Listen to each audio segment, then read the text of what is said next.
After clearing Phase 1 and striking Thordan, the raid earns a checkpoint. The wall starts to look pretty nice at this point, as it will allow us to reset our cooldowns and adjust our markers. We divide the raid into 2 light parties, 1 and 2, and arrange our markers so that the colors are all opposite, on the cardinals and intercardinals. After a few seconds of delay after the pull, Thordan will begin auto-attacking the main tank with Cleaves. After 2 auto-attacks, he will cast Ascalon's Mercy Concealed. This will snapshot every living or dead party member's position at the end of the cast, and shoot a conal cleave at them after a short delay. Bait before adjusting to his side after the cast bar finishes to survive. This is immediately followed by 3 Ascalon's Might conal tank busters on the active tank.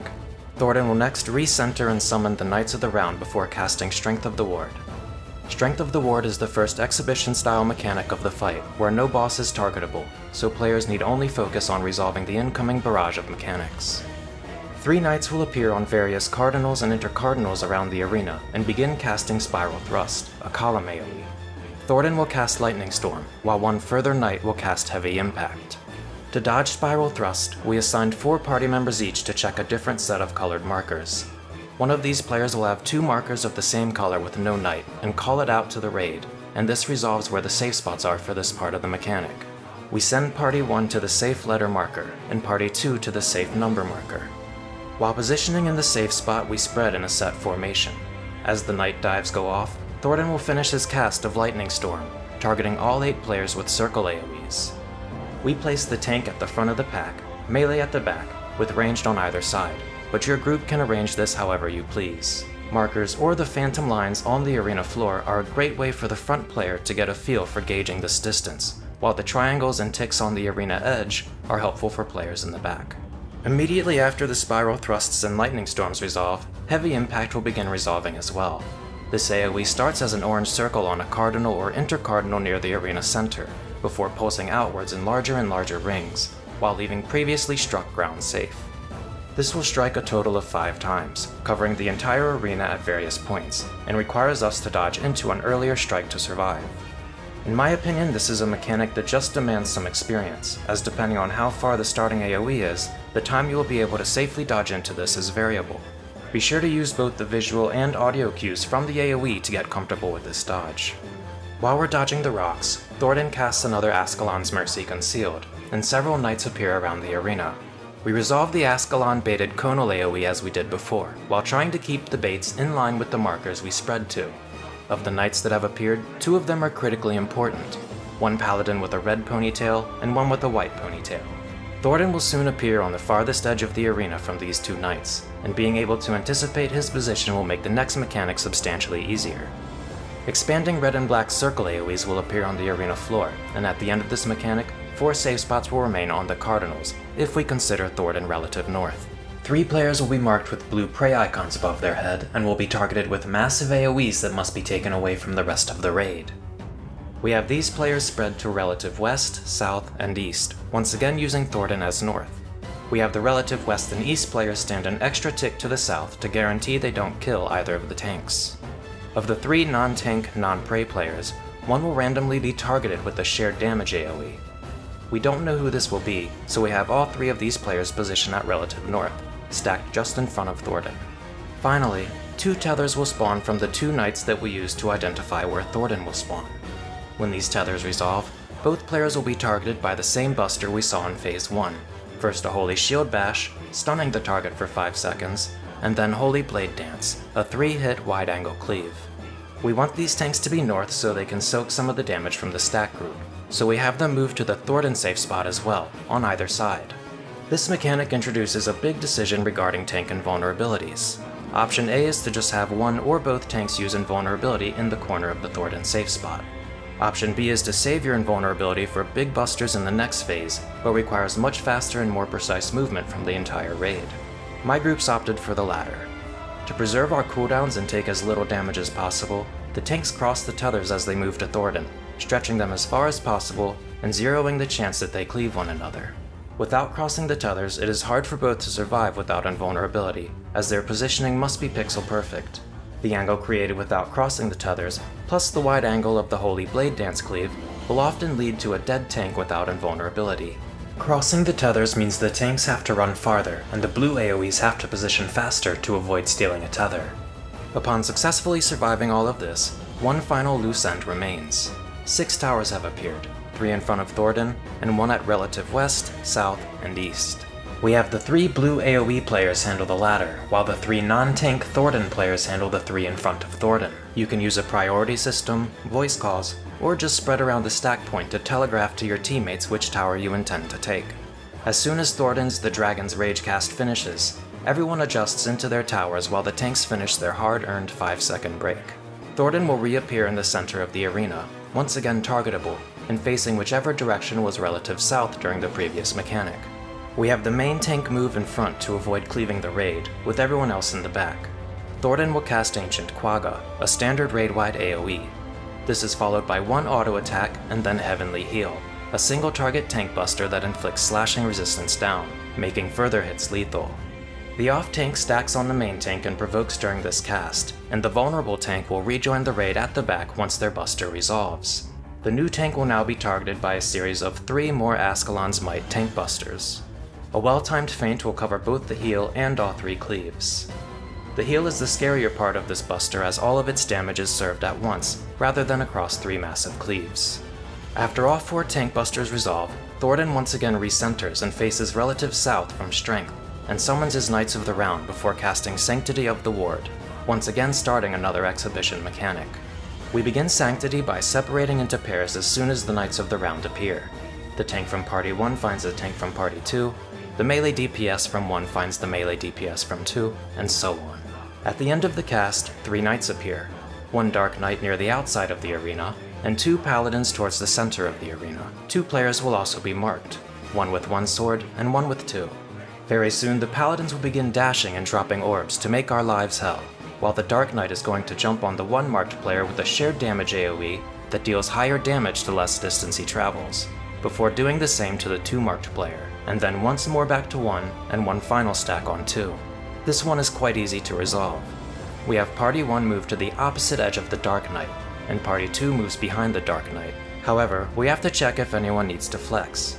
If anyone in Group 1 has the 2 sword, they will swap parties with their same role buddy, and the same is true if anyone in Group 2 has the 1 sword. Using this formula, you will always have 2 parties of 4 appropriately positioned to share the stack damage, which is quite high. While checking our buddies and spreading into our light parties, we identify which direction the Paladins are facing, either clockwise or counterclockwise.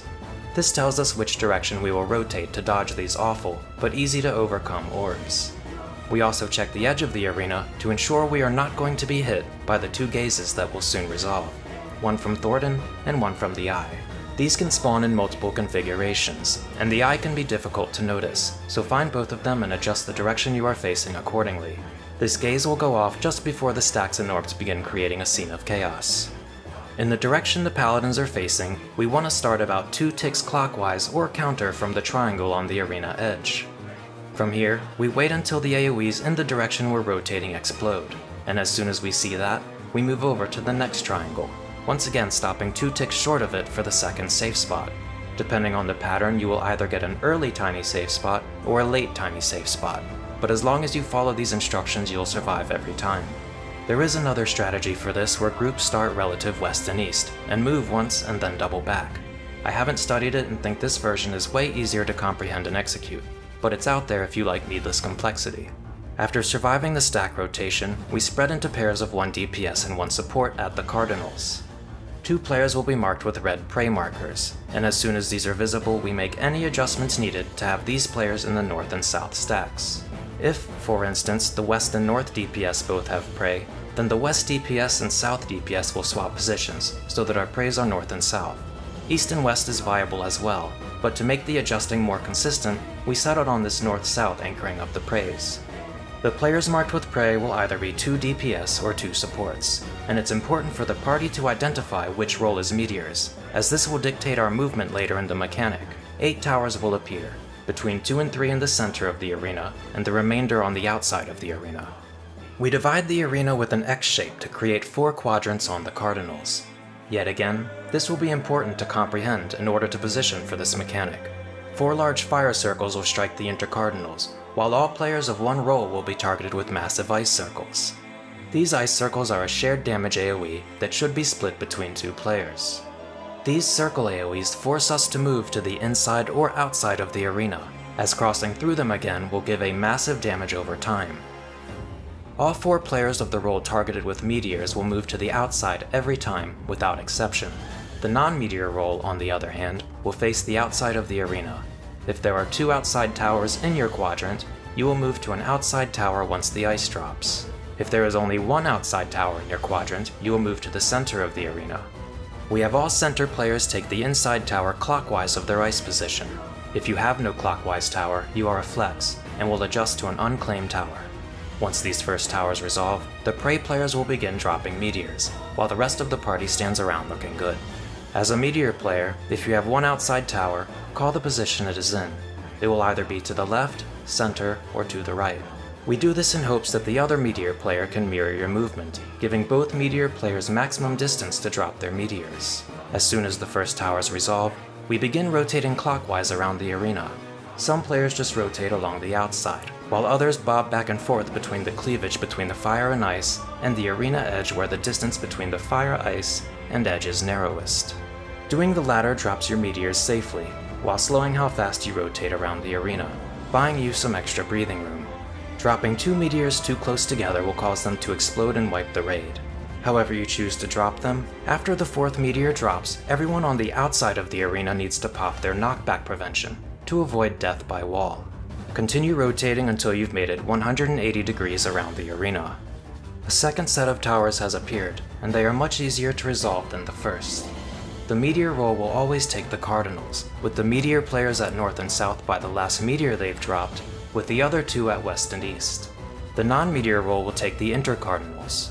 We just use our starting quadrants once again for all of the non-meteor players. Meteor role takes the cardinal in their quadrant, non-meteor role takes the intercardinal clockwise of that. If you had to go center for the first set of towers, this rule still applies to you. After soaking your first tower, position using the phantom lines on the arena floor to get knocked to the intercardinal tower clockwise of where you dropped your ice. Simply stand and wait, and you'll be delivered to your destination.